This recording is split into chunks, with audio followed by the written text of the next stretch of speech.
اعوذ باللہ من الشیطان الرجیم بسم اللہ الرحمن الرحیم ان الذین کفروا سواء علیہم اانذرتہم ام لم تنذرہم لا یؤمنون ختم اللہ علی قلوبہم وعلی سمعہم وعلی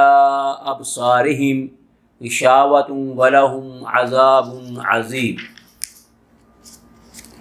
ومن الناس من یقول آمنا باللہ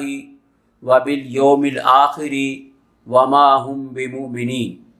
یخادعون اللہ والذین آمنوا وما یخدعون الا انفسهم وما یشعرون فی قلوبہم مرض فزادہم اللہ مرضا وَلَهُمْ عَذَابٌ عَلِيمٌ بِمَا قَالُوا يَكْذِبُونَ صدق اللہ العظیم۔ معزز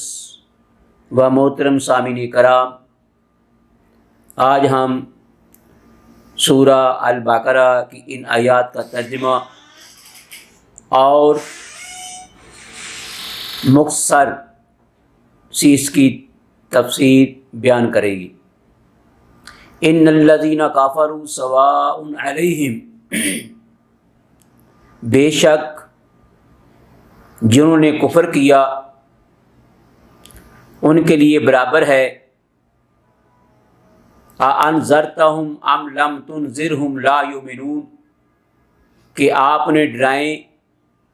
یا نہ ڈرائیں وہ ایمان نہیں لائیں گے۔ ختم اللہ علی قلوبہم، اللہ نے مہر لگا دی ہے ان کے دلوں پر، وعلی سمعہم، اور ان کے کانوں پر، وعلی ابصارہم غشاوہ، اور ان کی آنکھوں پر پردہ ہے، وَلَهُمْ عَذَابٌ عَظِيمٌ، اور ان کے لیے بہت بڑا عذاب ہے۔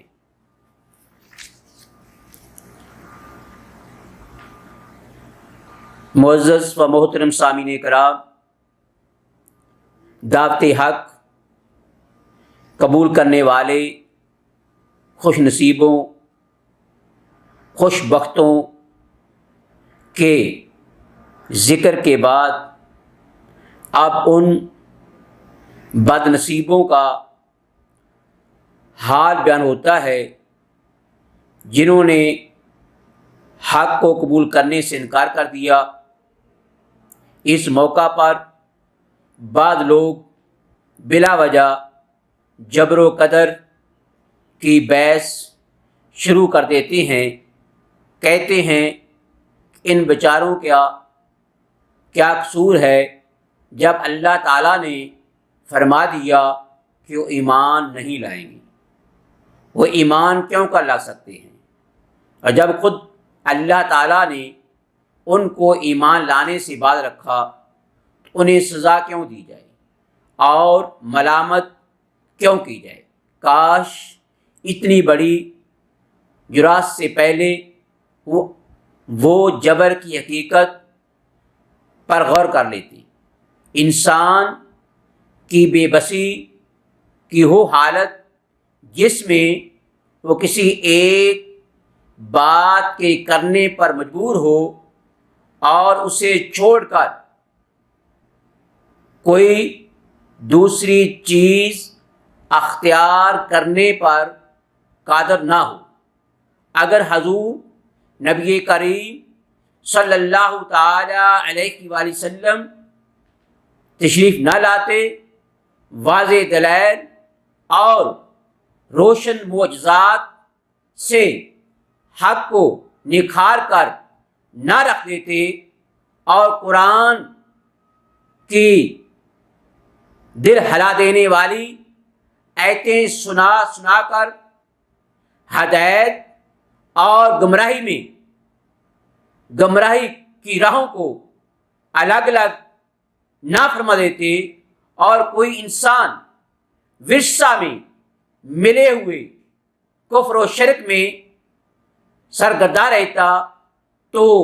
جبر و قدر کی کوئی بات بھی تھی، لیکن جب کہ کتاب الہی کی روشنی نے حق اور باطل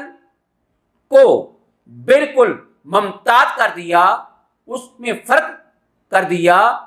اور نبی اکرم صلی اللہ تعالی علیہ وآلہ وسلم نے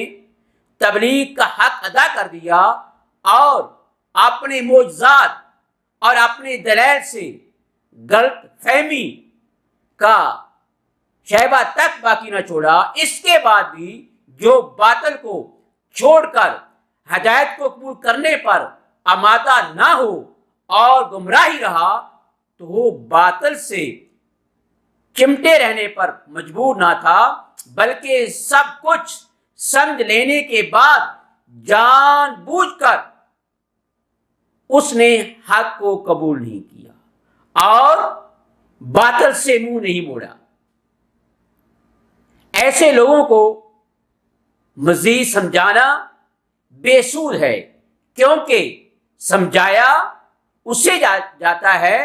جو سمجھتا ہو، جو سمجھتا ہی نہ ہو اسے سمجھانے کی کوئی ضرورت نہیں، اور جو سمجھ چکا ہو اور پھر کفر پر باضد ہو اور لاعلاج مریض ہے، وہ شفا یاب نہیں ہو سکتا۔ اس ایت پاک میں اللہ تبارک و تعالیٰ نے کافروں کے اس مخصوص گروہ کی نفسیاتی حالت کا تجزیہ کیا ہے جو محض تعصب اور ہر دھرمی کے باعث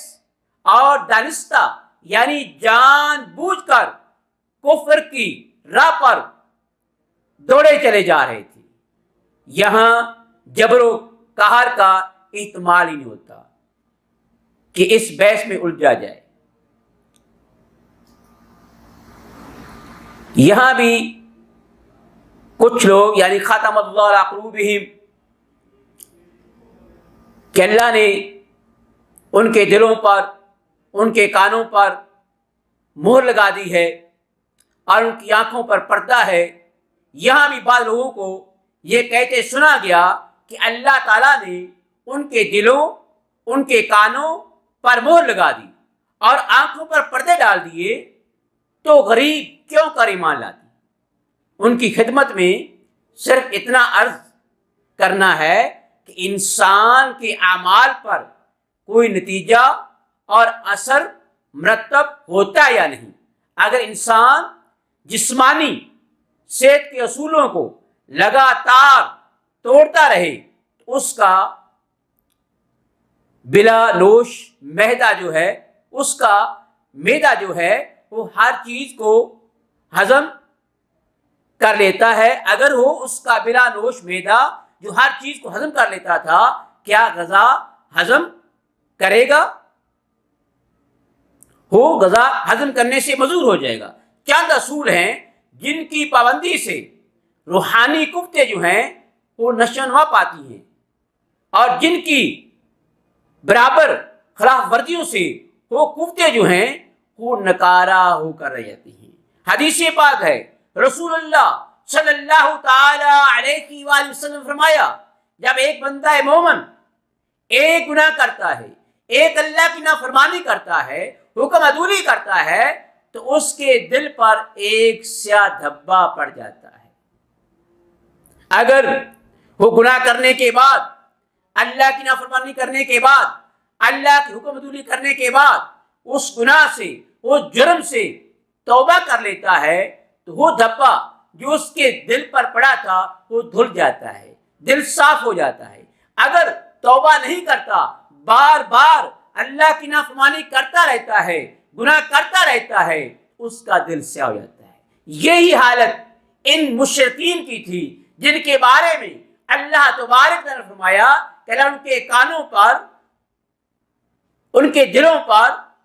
مہر لگا دی ہے۔ یعنی اس حد تک وہ اللہ تعالیٰ کی نافرمانی میں، اس حد تک کفر میں آگے نکل چکے ہیں کہ اب اللہ تبارک و تعالیٰ نے جو ان کے دل میں حق کو قبول کرنے کی صلاحیت رکھی تھی، اس کو انہوں نے مسلسل اللہ تعالیٰ کی نافرمانی کر کے اس کو ضائع کر دیا. بس ایسی کیفیت کا اللہ تعالیٰ نے اس آیت میں ذکر فرمایا ہے. ان کفار کی نافرمانیوں سے حق سمجھ لینے کے باوجود اس سے مسلسل انکار کرنے کی وجہ سے ان کے دل و دماغ کی ساری قوتیں جو تھیں وہ نکارہ ہو کر رہ گئی ہیں. اور ان کی یہ مرومیوں کا نتیجہ یہ ہے کہ ان مسلسل نافرمانیوں اور طبی کی وجہ سے حق کو قبول کرنے کی جو صلاحیت تھی وہ ختم ہو رہے گی. تعصب اور ہر دھرمی کی وجہ سے اب ان کا اسلام قبول کرنا ناممکن ہے. اس کا مطلب ہرگز نہیں کہ پہلے ہی انہیں ہوش و فہم سے محروم کر دیا گیا تھا، وہ حق کو نہ سمجھ سکیں. اس حقیقت کو قرآن کریم نے متعدد موقعوں پر اس قدر واضح فرمایا ہے کہ غلط فہمی کی گنجائش تک باقی نہیں رہتی. مثلا ایک جگہ ارشاد فرمایا، یعنی ان کے کفر و انکار کی وجہ سے اللہ تبارک و تعالیٰ نے ان کے دلوں پر مہر لگا دی. یعنی پہلے سے ان کے دل مہر شدہ نہ تھے، بلکہ ان کے کفر و انکار اور اس پر ان کے شدید اصرار کی پیدائش میں انہیں اس نعمت سے محروم کر دیا گیا. ایک اور جگہ ارشاد فرمایا، یعنی جو کرتوتوں کیا کرتے تھے اس کا میل ان کے دلوں پر جم گیا ہے، اور ان کے دلوں کا روشن آئینہ جو ہے اس قدر مکدر ہو گیا ہے، اس قدر سیاہ ہو گیا ہے کہ آفتاب ہدایت کی روشن کرنیں اس میں چمک پیدا نہیں کر سکتی. اللہ تبارک و تعالی ہمیں حسن عمل کی توفیق عطا فرمائے، آمین. اگلی آیت، یخادعون اللہ والذین آمنوا، فریب دیا چاہتے ہیں اللہ کو، والذین آمنوا اور ایمان والوں کو، وما یخدعون الا انفسہم اور حقیقت میں نہیں فریب دے رہے مگر اپنے آپ کو، وما یشعرون اور اس حقیقت کو نہیں سمجھتے. فی قلوب مرض ان کے دلوں بیماری ہے، فزادہم اللہ مرضا اللہ ان کی بیماری کو اور بڑھا دیا، ولہم عذاب علیم علیم بما کانوا یکذبون ان کے لیے دردناک عذاب ہے باوجہ ان کے کہ وہ جھوٹ بولا کرتے تھے. یہاں سے اس آیت پاک سے یخادعون اللہ والذین آمنوا، اس آیت سے یہاں سے منافقوں کا ذکر شروع ہوتا ہے. منافق اس کو کہتے ہیں جو زبان سے اسلام کا اقرار کرے لیکن دل سے منکر ہو، بد باطن حاسد جو کھلے طور پر اسلام کا مقابلہ کرنے سے عاجز تھے، وہ مسلمانوں میں شامل ہو کر سازشوں اور فتنہ انگیزیوں کا جال بچھا کر مسلمان کو پریشان کرتے تھے. ہجرت سے پہلے منافقین کا نام و نشان تک نہیں ملتا، کیونکہ اس وقت مسلمان ہونا، اسلام قبول کرنا، آقا انعامدار جناب محمد مصطفیٰ صلی اللہ تعالی علیہ وآلہ وسلم کی غلامی اختیار کرنا، ہر قسم کے ظلم و ستم کا تختہ مشق بننا تھا. اس لیے کسے کیا پڑی تھی کہ ایسے دین کے لیے مصیبتوں کو دعوت دے جس پر اس کا ایمان ہی نہیں. وہاں تو صرف وہ لوگ اسلام قبول کرتے تھے جو اللہ تعالی اور اس کے رسول پاک صلی اللہ تعالی علیہ وآلہ وسلم کے لیے اپنی جان، اپنا مال، اولاد، غرض کے سب کچھ قربان کرنے کے لیے ہر وقت تیار رہتے تھے، اور سب کچھ کو اللہ کے رسول کے لیے قربان کرنے کے لیے اپنے لیے سب سے بڑی ساز سمجھتے تھے۔ اللہ تعالیٰ کے نزدیک مسلمان وہی ہے جو زبان کے اقرار کے ساتھ دل سے بھی تصدیق کرے، یعنی زبان سے اقرار اور دل سے اس کی تصدیق کرے، اور جو دل سے تصدیق نہ کرے وہ مومن نہیں ہو سکتا، خواہ وہ ایمان و اسلام کے دعویٰ میں وہ کتنا ہی چرب زبان ہو۔ اللہ تعالیٰ فرماتا ہے کہ وہ یہ سمجھتے ہیں کہ وہ اللہ کو اور اہل ایمان کو فریب دینا چاہتے ہیں، وہ یہ فریب اللہ تعالیٰ سے نہیں کرتے بلکہ اللہ کے رسول سے کرتے ہیں، لیکن اللہ تعالیٰ نے انہیں بتا دیا کہ جو اللہ اور اللہ کے رسول کے ساتھ فریب کرتے ہیں اور وہ خود اللہ تعالیٰ کے ساتھ فریب کرتے ہیں، اور اس دھوکہ بازی کا وبال انہی پر پڑے گا۔ اللہ تعالیٰ کا، اللہ کے رسول کا اور اہل ایمان کا وہ کچھ نہیں بگاڑ سکتے، کچھ نقصان نہیں کر سکتے۔ یہ جو دھوکہ بازی کر رہی ہیں اس کا وبال انہی پر پڑے گا۔ وہ اسلام، اللہ تعالیٰ کے رسول صلی اللہ تعالی علیہ وسلم کا کچھ بگاڑ نہیں سکیں گے، کیونکہ یہ وہ نور ہے، یہ وہ روشنی ہے جس کو ہمیشہ تاباں و درخشاں رکھنے کا ذمہ اللہ تعالیٰ نے خود لیا ہے۔ حضور نبی کریم صلی اللہ تعالی علیہ وسلم کے خلاف منافقین نے مدینہ کے دل میں عداوت کے جو جذبات پرچ پا رہے تھے اور حسد اور غصہ کی جو چنگاریاں چٹک رہی تھیں، ان کو قرآن نے مرض سے تعبیر فرمایا۔ جب حضور نبی کریم صلی اللہ علیہ وسلم اور اسلام کے روز افزوں ترقی اور عزت کو دیکھتے تو حسد و عناد کے شعلے بھڑک اٹھتے۔ اللہ تعالیٰ نے تعبیر فرمائی کہ اگر انہوں نے اس مرض کو جو ہی بڑھنے دیا اور اس کا علاج نہ کیا، جس طرح جسمانی بیماریاں ہوتی ہیں، جسمانی بیماریاں بڑھ جاتی ہے تو موت کا سبب بنتی ہے، اسی طرح ان کا یہ مرض ان کے قلب و روح کا گلا گھونٹ کر رکھ دے گا۔ آگے وَإِذَا قِيلَ لَهُمْ لَا تُفْسِدُوا فِي الْأَرْضِ، جب کہا جائے انہیں کہ مت فساد پھیلاؤ زمین میں، قالوا کہتے ہیں انما نحن مصلحون، ہم تو اصلاح کرنے والے ہیں۔ اس آیت میں ان کے دل کے بیمار ہونے کی دلیل پیش کی جا رہی ہے کہ وہ دن رات فتنہ فساد پھیلانے میں اور حق کی شمع بجھانے میں مصروف ہیں، اور اگر ان کو ان کی فتنہ پردازیوں کی طرف توجہ دلا کر انہیں باز رہنے کے لیے کہا جائے تو الٹا گھورتے ہیں اور کہتے ہیں آپ ہمیں فسادی کہتے ہیں، ہم ہی تو امن و اصلاح کے لیے ہر وقت کوشش کر رہی ہیں۔ اب جو شخص فساد پھیلانے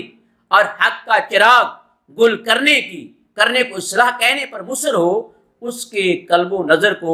اگر بیمار نہ کہا جائے تو اور کیا کہا جائے۔ اب آپ اپنے گرد و پیش پر نگاہ ڈالیے، کتنے نئے نئے فرقے، نئے نئے مذہب جنم لے رہے ہیں۔ ان کے بانی دین کی اصلاح اور قوم کی فلاح کا دعویٰ بھی کرتے ہیں، لیکن ان کی فتنہ پردازیوں نے آئے دن جو گل کھلائے ہیں، ان کے باعث تو قوم کا ذہنی اتحاد بھی پاش پاش ہوتا جا رہا ہے۔ اللہ تعالیٰ ان نادان دوستوں یا دانا جشنوں